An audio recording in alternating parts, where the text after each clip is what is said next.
চিত্ৰশিল্পী প্ৰবীণ কুমাৰ নাথ আজি আমাৰ মাজত আছে।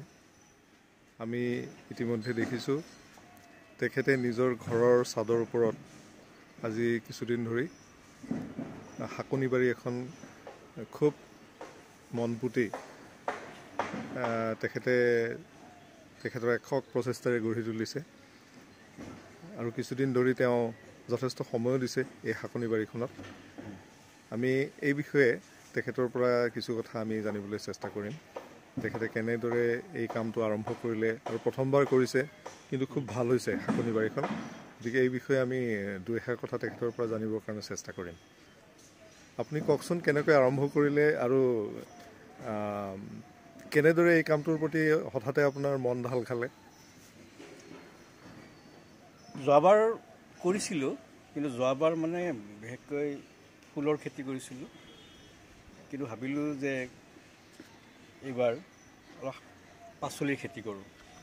গতিকে ভাবিলোঁ যোৱাবাৰ যিটো মাটি আছিলে মাটিখিনি সিমান সাৰুৱা নাছিল, ৰঙা মাটি আছিল আৰু গোবৰ অকণমান দিছিলোঁ। কিন্তু এইবাৰ ভাবিলোঁ যে অলপমান যিটো কষ্ট কৰা যায় অলপ পদ্ধতিগতভাৱে কৰিলে ভাল।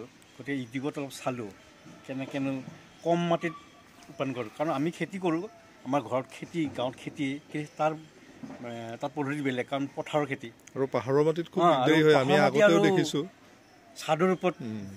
গতিকে আমি দেখিছোঁ যে যিকোনো এটা ওলকবি ফুলকবিৰ কাৰণে মাটি যিখিনি খৰচ লাগে, গতিকে দেখিলোঁ কবিত মানে মাটিৰ সাৰ আৰু লগতে কক'পিটটো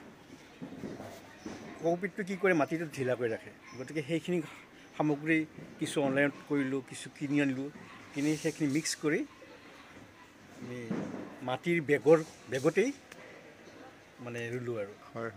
গতিকে ৰুই যত্ন কৰিছোঁ কিছু, ৰাতিপুৱা পানী দিওঁ আৰু কামৰ ব্যস্ততাৰ মাজতো মানে কি হয়, এই খেতি কৰাৰ লগে লগে সময়টো কেনেকৈ পাৰ হৈ গম নাপাওঁ আৰু নিজৰ মনটো বিৰাট এটা সতেজ লাগে আৰু ৰাতিপুৱা উঠি এই যিটো গ্ৰীণ চাই ভাল লাগে। গতিকে ইয়াৰ পৰা আমি কি উৎপাদন হয় বেলেগ কথা, কিন্তু এই যে গ্ৰীণখিনি একেলগে যে পাইছোঁ বেলেগ বেলেগ, আৰু ইয়াত মোটামুটি গোটেইখিনি বস্তু ৰোৱা হৈছে। অলপ আলু, কবি গোটেইখিনি, ওলকবি, ফুলকবি, বন্ধাকবি দেখিছোঁ, লগতে বিলাহী, মূলা, তাৰপিছত কেপচিকাম ৰুইছোঁ, সকলোৰে অলপ অলপ ৰুইছোঁ আৰু।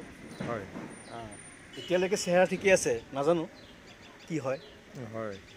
কাৰণ আমি বজাৰৰ পৰা যিখিনি শাক বা তৰকাৰী কিনি আনো সেইখিনিত সাধাৰণতে সাৰ দিয়া থাকে আৰু বিভিন্ন ধৰণৰ পেষ্টিচাইড এইবিলাক থাকে।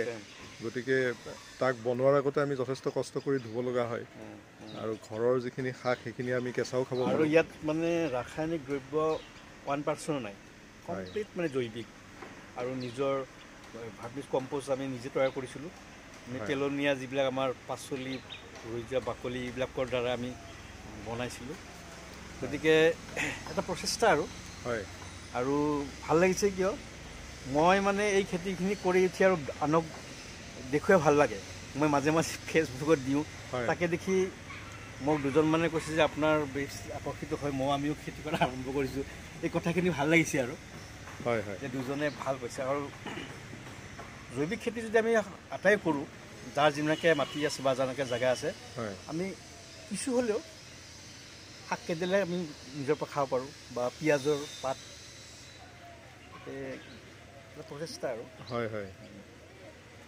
আৰু এনেই আপোনাৰ এই দৈনিক কিমান সময় দিব লগা হয়? দৈনিক মানে নিজৰতো কৰ্মব্যস্ততা আছেই, অফিচ কাছাৰীত আছেই। গতিকে মই ৰাতিপুৱা সোনকালে উঠোঁ, 6টামানত উঠি এঘণ্টামান মানে অকণমান লাগোঁ আৰু পানী চানী দিওঁ, অলপ খুচৰি দিওঁ। তাৰপিছতে আৰু বিশেষকৈ আমাৰ ইয়াত কি হয়, এই মহ পোকটো আছে, চাই থাকিব লাগে। পাতৰ তলতহে লাগে এইটো, গতিকে চাই থাকিব লাগে। আৰু আমি নিজেই কিছুমান মানে ৰাসায়নিক ঔষধ নহয়, এইটো অৰ্গেনিক ঔষধে মানে সেইটো নিজে বনাইছোঁ। নিমপাত, তাৰপিছত আপোনাৰ কলৰ বাকলি থৈ যিটো ৰস ওলায়, তেনেকৈ কৰ্পূৰ, সেনেকৈ দি আমি কিছু নিজে বনাইছোঁ আৰু সেইখিনি দি থাকোঁ। সপ্তাহত দিব লাগে, নহ'লে কি হয় ঠাণ্ডাত মানে এতিয়া কি হৈছে, পাতবিলাক মানে হেৰি হৈ যায় আৰু সেই পোকটো ধৰে। আৰু যদি সেইখিনি কৰা নাযায়, গতিকে খেতিটো কৰা এনেই যাব।